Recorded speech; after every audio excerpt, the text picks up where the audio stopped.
observed that some of the new generations, they started to become more rebellion.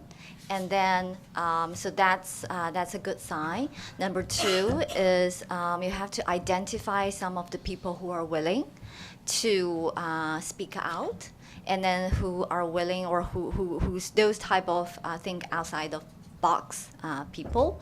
And then in our organization, if you don't see those type of talent or people, then you have to acquire from outside. I have experience of hiring the talent for Ogilvy in terms of growing our data and technology services.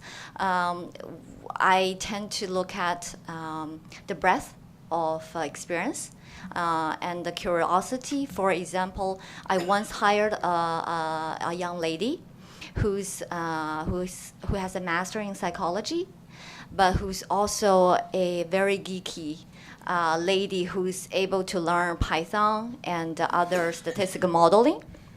She's also selling on Taobao on perfumes.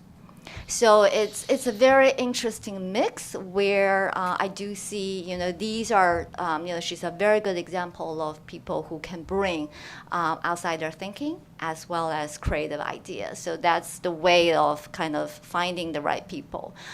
They are rare. So over my careers, whether in China for the past 8 years, I only came across like 2 or 3 people. Now I look down the next generation, I still say that, hey, they are not good. But recently I changed my mind a lot. We call them Z generation, right? They are occupy more than 50% of our customers now. Eventually they are going to be 100% because the generation will phase out from the extreme stage. They're going to come into the stage, right? They are Z, Y, they are digital.